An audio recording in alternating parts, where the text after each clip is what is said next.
Tocando fondo. Un adicto, un rescate, una nueva vida. Por Richie Halverson. Capítulo 2. Una espiral hacia abajo. El sonido de un remolque que pasaba me despertó. Frené con todas las fuerzas que pude reunir. Parecía que el coche se estrellaba.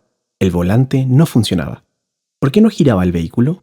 Hasta que, tras unos segundos de gritos de pánico, me di cuenta que el coche no se movía. De repente, recordé que había parado en la cuneta.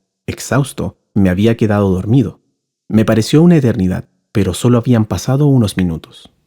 Había estado conduciendo todo el día y casi toda la noche, algo que se había convertido en una actividad frecuente para mí. Conducía a hospitales en los que nunca había estado. Iba a ver a médicos que aún no había visto, aunque la lista rápidamente se me estaba acabando. Conducía cada día más lejos que el día anterior, a veces hasta 300 kilómetros para solo una receta. Era un puñado de sustos. Hubo algunos días en los que tuve suerte. Conseguí lo que buscaba en la primera parada y pude dar por terminado el día. Pero la mayoría de los días eran como hoy. Paraba en 4 o 5 lugares diferentes antes de conseguir suficiente droga para descansar, al menos hasta la mañana siguiente. Mi adicción había aumentado, de forma silenciosa y persistente. Pasó aparentemente de la noche a la mañana, de ser un entretenimiento divertido a un trabajo de tiempo completo. Se había convertido en un capataz implacable que golpeaba su látigo y me acosaba constantemente para conseguir más. La noche era húmeda y fría, y mi auto estaba insoportablemente sofocante. Arranqué el vehículo para poner en marcha el aire acondicionado, mientras miraba por el espejo retrovisor. Estaba constantemente paranoico. No sé en qué estaba pensando cuando me detuve en la banquina de esa manera. ¿Qué habría pasado si un agente de policía se detenía y yo respondía mal a sus preguntas? O peor aún, si decidía registrar mi coche. Palpé mis bolsillos con el pánico habitual. La forma tranquilizadora de un frasco de pastillas alivió un poco la ansiedad.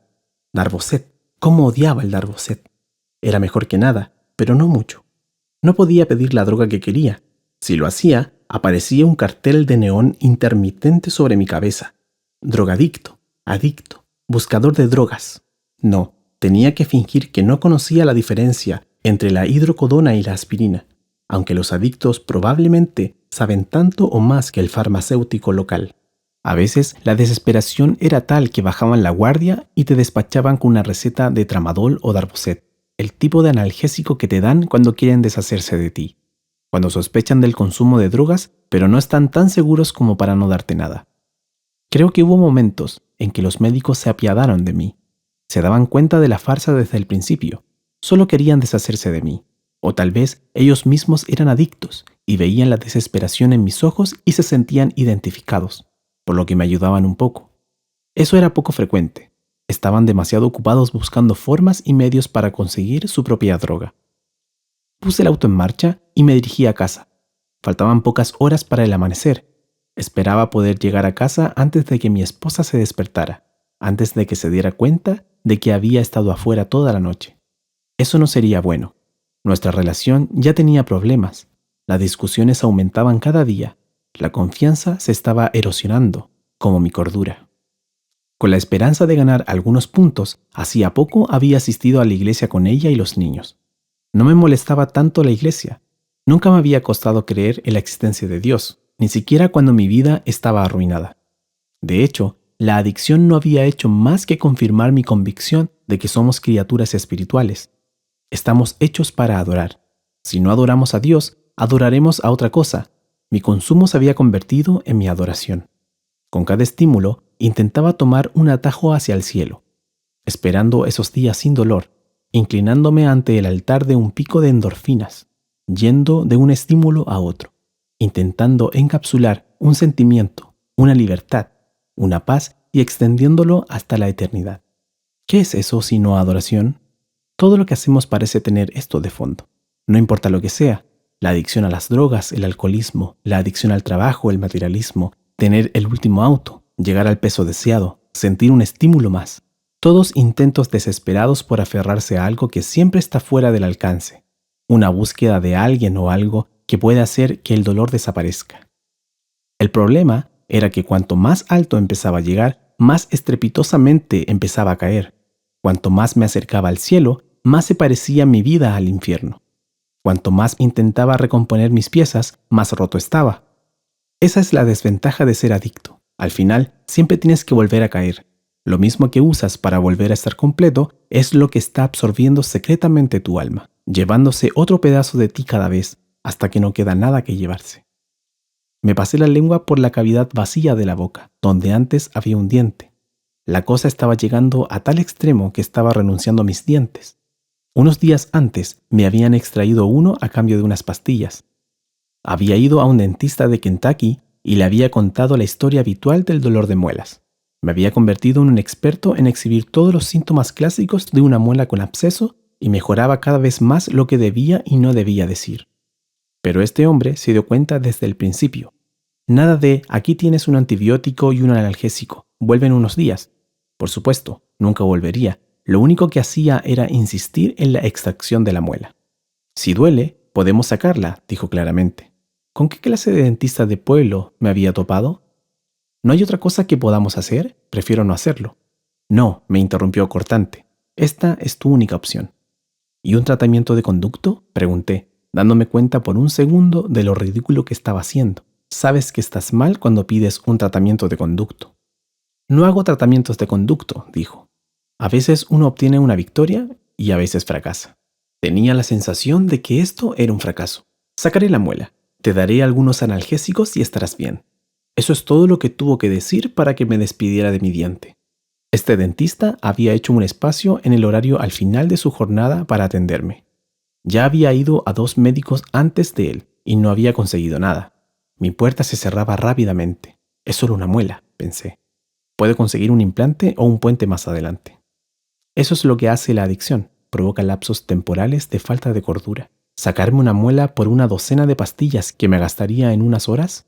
Bien, adelante, sáquelo, dije, mientras conducía de vuelta a casa lamiendo la cavidad vacía en mi boca. La realidad me golpeó. ¡Qué idiota! Todo eso por Darvocet. Odio el Darvocet. Tenía que haber una forma más fácil que esta. ¿Perder los dientes? ¿En serio? Solo tenía un número limitado de dientes. Saltaba de médico en médico, de sala de urgencias en sala de urgencias. Tenía tantas fracturas médicas que mis fracturas tenían fracturas. No había forma de que pudiera salir de la deuda que había generado en los últimos años. Además, mis niveles de tolerancia estaban llegando al punto en que no había suficientes horas en el día para conseguir la cantidad de recetas que necesitaba solo para sobrevivir. Tenía que pensar en otra cosa. Una idea seguía viniendo a mi mente. Hasta ese momento la expulsaba con la misma rapidez con la que entraba, pero estaba llegando al punto en el que tenía que considerarla. ¿Cuántas veces había escuchado a los médicos pedir una receta? ¿Cuántas veces había estudiado el papelito antes de llevarlo a la farmacia? ¿Qué tan difícil podía ser pedir mis propias recetas? Es decir, ponían el número de la DEA justo en el papel. Lo ensayé en mi mente. Hola, soy el doctor fulano. Tengo una receta para informar. El nombre del paciente es Richie Harbinson. Lortab 10, tomar cada 4 o 6 horas. PRN, el número de la DEA es... Al final, ¿qué tan difícil era eso? Cuanto más lo pensaba y lo ensayaba, más me convencía de que podía hacerlo. Claro, en el fondo sabía que probablemente me atraparían, pero no me importaba. Con la adicción te vuelves tan bueno mintiendo que empiezas a creerte tus propias mentiras. Las mentiras son más fáciles que la verdad. De repente, te encuentras en lugares a los que juraste que nunca irías, haciendo cosas que juraste que nunca harías.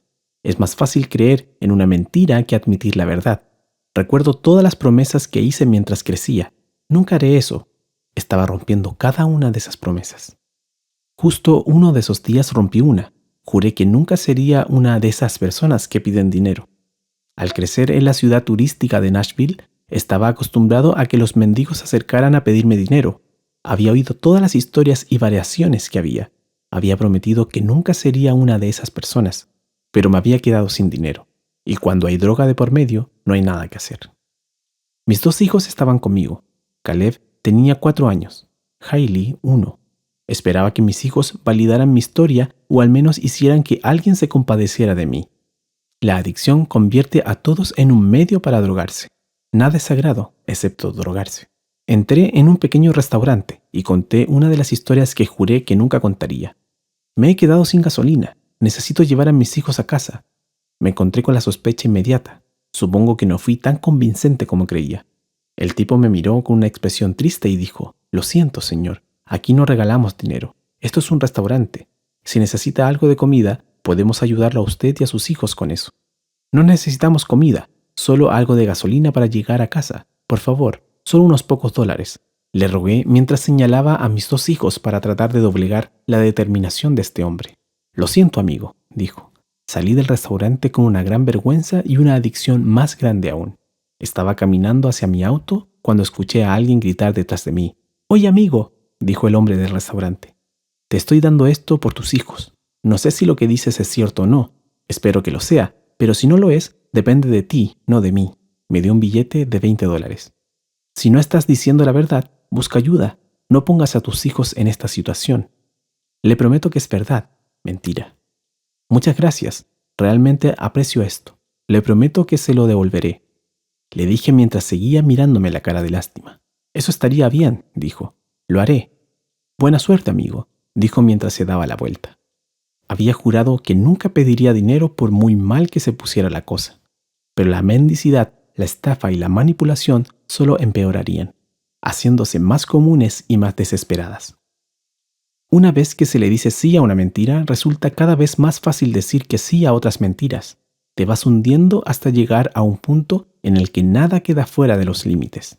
Empiezas a convertirte en alguien totalmente distinto, alguien que apenas reconocerías si realmente te tomaras el tiempo de mirarte en el espejo. Cada día me acostumbraba más a mi nuevo yo. El antiguo Richie se estaba convirtiendo en un extraño que no conocía. Antes de hacer algo ilegal, empiezas a vender tus posesiones una por una. Tus CDs favoritos, los DVDs de tus hijos, el reloj que te regaló tu abuelo o ese anillo que llevas desde que dijiste sí, acepto. De repente, las cosas no son tan importantes como antes, al menos no tanto como drogarse. Había pasado de sacar dinero de la billetera de un familiar a pedirlo prestado por última vez, y ahora a mendigarlo, a hacer promesas de devolverlo sin intención de devolver nada. Si tan solo pudiera conseguir suficiente dinero, si tan solo pudiera conseguir determinada cantidad de pastillas, si tan solo... Es el himno del adicto. Sigues persiguiendo ese primer éxtasis, pero nunca lo encuentras. Así que continúas en la búsqueda, mintiendo para conseguirlo. Nada es tan importante como la inconsciencia momentánea de drogarse. Cada detalle en el altar de mi adicción había sido meticulosamente planeado y probado. Cómo sacarle el máximo partido a mi dinero, cómo conseguir el mejor efecto de las drogas, masticando las pastillas con el estómago vacío. Había masticado muchas pastillas, lo que significaba muchos estómagos vacíos. Había perdido mucho peso, como si fuera una señal. Mi estómago gruñó de hambre. El sol estaba saliendo por el este, con los tonos púrpura y naranja de un nuevo día. No había forma de llegar a casa antes de que mi esposa se levantara. Caramba, estaba perdido. Ella me vería y se daría cuenta de lo que pasaba. Esa mañana habría gritos. Empecé a pensar en una historia. Mis historias eran cada vez más ridículas, pero no me importaba. Todo quedaba en segundo plano ante el único y verdadero amor de mi vida, drogarme. El pequeño alivio de mi siesta al lado de la ruta ya estaba desapareciendo. No tendría mucho tiempo antes de tener que empezar todo este proceso nuevamente. Así era cada día. Nunca había descanso. Y como la adicción no cede ante nadie, sería yo quien lo diera todo. Esta semana probaría mi nueva idea. Probaría mi nueva estafa. Darvocet. Increíble. Odio el Darvocet.